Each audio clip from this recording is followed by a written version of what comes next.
क्रोध हमारा तो शत्रु है ही, लेकिन वो सारे संसार का शत्रु। दुनिया में जितने जितने युद्ध हुए हैं, जो जो हानियां हुई हैं, ये सामूहिक क्रोध के कारण। क्रोध के लिए बहाने बहुत होते हैं। मैं इसलिए नाराज हो गया क्योंकि ऐसा था, मैं उसलिए नाराज हो गया क्योंकि ऐसा था। हर क्रोध का कोई न कोई बहाना मनुष्य ढूंढ सकता। लेकिन युद्ध जैसी भयंकर चीजें भी इसी क्रोध से ही आती है। उसके मूल में ये क्रोध ही होता है। अगर हृदय में प्रेम हो तो क्रोध नहीं आ सकता, और अगर क्रोध का दिखावा भी होगा तो वो भी प्रेम की ही।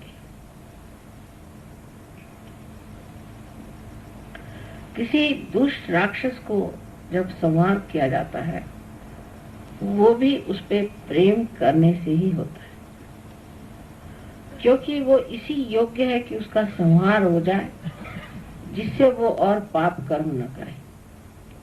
लेकिन ये कार्य मनुष्य के लिए नहीं, ये तो देवी का कार्य है जो उन्होंने इन नवरात्रियों में किया है। सो हृदय को विशाल करके हृदय में ये सोचें कि हम किससे ऐसा प्रेम करते हैं जो निर्वाज निर्मम है, जिसके प्रति हमें ये नहीं कि ये मेरा बेटा है, ये मेरी बहन है, मेरा घर, मेरी चीज। ऐसा प्रेम हम किससे करते हैं? किसके प्रति हमें ऐसा प्रेम? मनुष्य की जो स्थिति है उससे आप बहुत ऊंचे स्थिति में आ गए, क्योंकि आप सहज योगी हैं। आपका योग परमेश्वर की इस प्रेम की सूक्ष्म शक्ति से हो गया है। वो शक्ति आपके अंदर अविरल बह रही है, आपको प्लावित कर रही है, आपको संभाल रही है, आपको उठा रही है, बार बार आपको प्रेरित करती है, आपका संरक्षण करती है और आपको आह्लाद और मधुमय प्रेम से भर देती है।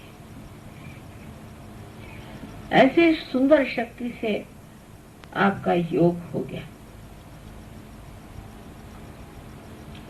किंतु अभी भी हमारे हृदय में उसके लिए कितना स्थान है, ये देखना होगा।